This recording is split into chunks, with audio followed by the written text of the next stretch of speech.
Welcome back माय YouTube channel S के blog. मी तुमचा friend, तुमचा भाऊ एस के आहे आणि माझ्यासोबत आहे डार्लिंग आक्या. हो, आणि आजचा स्पेशल डे, आजचा स्पेशल 15 ऑगस्ट आहे. आज स्वातंत्र्य दिन आहे आज. स्वातंत्र्य दिन चिरायू हो. सर्वांना स्वातंत्र्य दिनाच्या खूप खूप शुभेच्छा. हे मागे बघू शकता तुम्ही. आम्ही आलो आज जानकी कॉलेजवर. माझ्यासोबत आक्या पण आहे. पूर्ण स्टाफ खाली गेलेले आहे. ब्लॉगसाठी आम्ही वर थांबलो. तुम्ही मागे बघू शकता आपला तिरंगा इंडियन फ्लॅग फडकतोय. तर 15 ऑगस्ट 1947 या रोजी आपल्याला स्वातंत्र्य भेटले. भारत स्वतंत्र झाला 15 ऑगस्ट 1947. बरं, तर आकाश जरा माहिती सांग स्वातंत्र्य दिनाविषयी. 15 ऑगस्ट 1947 रोजी भारत स्वतंत्र झाला. तेव्हापासून आपलं जे प्रजासत्ताक हे आपलं रिपब्लिक ऑफ इंडिया म्हणजे भारत राज्य हे स्वातंत्र्य झालं. एक संघ राज्य आपण म्हणू शकतो ना. रिपब्लिक डे म्हणजे प्रजासत्ताक दिन. हां, इंडिपेंडन्स म्हणजे स्वातंत्र्य. हां, स्वातंत्र्य 1947 इंग्रजांना स्वातंत्र्य दिलं आपल्याला. वेगवेगळे जे आपले क्रांतिकारी आहेत, भगतसिंग आझाद, भगतसिंग, सुखदेव, राजगुरू, अजून जे काही जेवढे क्रांतिकारी होते, हे जे वेगवेगळे हे आहेत आपले महापुरुष, त्यांनी आपल्या काय म्हणते का जीवाचं बलिदान देऊन या देशाला स्वातंत्र्य केले. आणि त्या स्वातंत्र्य देशाचे आपण स्वतंत्र नागरिक. आणि आपण आपलं प्रत्येकाचं कर्तव्य आहे की आपण ह्या स्वातंत्र्य देशात जगताना प्रत्येकाने आपापली हे आहे जिम्मेदारी ही योग्य पार पाडली पाहिजे. कारण की ह्या देश आहे का आपल्याला जर पुढे न्यायचं असेल तर प्रत्येकाने आपापली जिम्मेदारी चांगली निभावली पाहिजे. छोट्यातला छोटा अधिकारी असो किंवा मोठ्यातला मोठा अधिकारी असो किंवा राज्यसभा, लोकसभा, आमदार, खासदार हे जे मोठे लोक आहेत म्हणजे अधिकारी, लोकप्रतिनिधी, त्यांनी पण वेगवेगळे हे आहेत तर सांगतच असतात की यांची जिम्मेदारी काय. प्रत्येका म्हणजे छोटा बी अधिकारी असला म्हणजे असं नाही की बाबा मी आता करप्शन करीन आणि स्वतःच असं नाही. कारण की ऐका त्यानं करप्शन केलं तर तो आहे का असं करप्शन असं आहे की करप्शन म्हणजे आक्यालाच थोडक्यात एवढं सांगायचं आहे की भ्रष्टाचार हा लोकशाहीला लागलेली कीड आहे, रोग आहे. त्याच्यामुळे भ्रष्टाचारापासून स्वतःसुद्धा सावध राहा आणि भ्रष्टाचार होण्यापासून म्हणजे वाचवा लोकांना. जर कुठं दिसत असेल तुम्हाला की भ्रष्टाचार होतोय, की कोणता अधिकारी आहे कोणत्या कामासाठी त्याचं कर्तव्य काम करणं ते, पण त्या कामाच्या बदल्यात ते नाही का जास्तीचे पैसे मागत असेल तर तो भ्रष्टाचार झाला नाही का. करप्शन थांबवण्याचं एकमेव म्हणजे हे जे असतं ना, म्हणजे एकमेव जे गोष्ट म्हणजे कसं थांबवता येईल असं म्हणायचं असेल तर प्रत्येक नागरिक हा पहिला जागरूक झाला पाहिजे. त्याला आपले हक्क अधिकार कळायले पाहिजेत. त्याला चांगलं बोलता आलं पाहिजे. अन्यायाविरोधात आवाज उठवता आला पाहिजे. भ्रष्टाचार कमी होऊ शकतो भारत देशात नाही का. नाहीतर आपल्या ग्राउंड फ्लोअर म्हणजे छोट्या अधिकाऱ्यापासून ते मोठ्या अधिकाऱ्यापर्यंत भ्रष्टाचार हा भारतात चालतो. हे कडू सत्य आहे बरं का. भ्रष्टाचार खूप आहे भारतामध्ये. भ्रष्टाचार, करप्शन खूप आहे. आणि भारत आहे का विविधतेने नटलेला देश.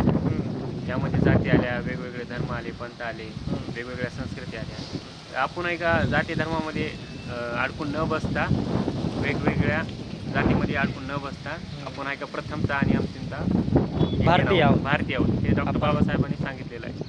आणि इंडियन म्हणूनच आपण जगू आणि इंडियन म्हणूनच मरू.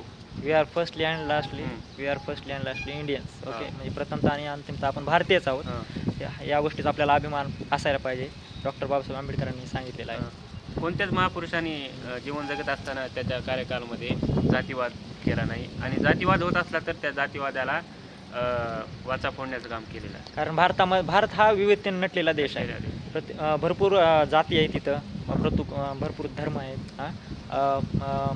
प्रत्येकाची बोलीभाषा वेगळी आहे, प्रत्येकाचं राहणीमान वेगळं आहे, लँग्वेज वेगळं आहे, खाणं वेगळं आहे. प्रत्येक गोष्ट अशी वेगवेगळी आहे. विभिन्नतेने म्हणजे वेगवेगळ्या गोष्टींनी नटलेला भारत देश आहे.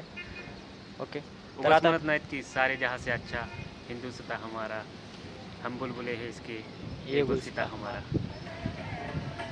तर नाही का आता इथं तुम्हाला दाखवतो. हे बघा, तुम्ही इथं बघू शकता. आता आम्ही डॉक्टर बाबासाहेब आंबेडकर आणि महात्मा गांधी यांच्या पूजा केलेली, यांच्या फोटोची त्यांना हार वगैरे घातलेला आहे. तुम्ही बघू शकता. हे झेंड्याच्या बाजूला यांच्या 2 फोटो लावलेले आहेत, डॉक्टर बाबासाहेब आंबेडकर आणि महात्मा गांधी. हे बघू शकता तुम्ही. त्यांच्या प्रतिमेचं पूजन करून झेंडावंदन झालेलं आहे आता. हम्म. आता श्रीकांत तिथंच थांबेल तर कारण की त्याच्या कॉलेजमध्ये पालक मिळावा. हां तर हे बघू शकता फोटोज वगैरे तुम्ही नाही का. डॉक्टर बाबासाहेब आंबेडकर आणि महात्मा गांधी. डॉक्टर बाबासाहेब आंबेडकरबद्दल काय बोलावं, जेवढं बोललं तेवढं कमी आहे. डॉक्टर बाबासाहेब आंबेडकरशिवाय संविधान नाही, संविधानशिवाय ही देशाची लोकशाही नाही. म्हणजे हे संविधानाशिवाय हे स्वातंत्र्य दिन म्हणजे हीच होऊ शकत नाही, साजराच होऊ शकत नाही. आणि महात्मा गांधी तेवढेच प्रखरतेचे नेते होते त्या काळी. त्यांनी पण खूप मोठे योगदान दिले. चळवळ असो, अजून जे इंग्रजाला जे बाहेर काढण्याचं काम आहे, म्हणजे आपल्या देशातून हाकलण्याचं काम आहे, तेवढंच मोठं योगदान महात्मा गांधीजी यांचं आहे. आणि हे सगळे जे नेते आहेत त्यांनी सगळ्यांनी मिळून त्या देशामध्ये इंग्रजाचा पळवण्याचा किंवा नायनाट करण्याचा परिपूर्ण प्रयत्न करून त्यांना हाकलून लावलेले. त्यामुळेच आपण आज स्वातंत्र्य दिन साजरा करत आहोत. तर आपला स्वातंत्र्य दिन साजरा करा आणि होईल तेवढं देशाच्या प्रगतीला थोडं कॉन्ट्रीब्यूट करा. थोड्यात आपल्या परीनं योगदान द्या. असं नाही की बाबा मी मोठा नाही, मी छोटा आहे. नाही, प्रत्येकानं आपल्या परीनं. असं नाही की बाबा सीमेवर जाईन किंवा पोलीसमध्ये जाईन. प्रत्येकाने आपल्या परीनं योगदान द्या. फक्त बॉर्डरवर जाऊन देशाची सेवा करता येतं असं नाही की ते तर आपले रिअल हिरोज आहेत. Indian army are the real hero of India. But ते कसं असतं माहिती आहे का, म्हणजे आपण म्हणजे आपण जिथं कुठं आहोत नाही का, जिथं कुठं आपण समाजाच्या कामी अन्यायाविरोधात आवाज उचला, गोरगरिबांची मदत करा. हो, तुमचं योगदान असं छोटं योगदान तर देशाला काहीतरी फायदेशीर ठरेल असं करा. हीच आपली खरी देशभक्ती. होईल तेवढं महापुरुषांच्या विचाराला घेऊन चला.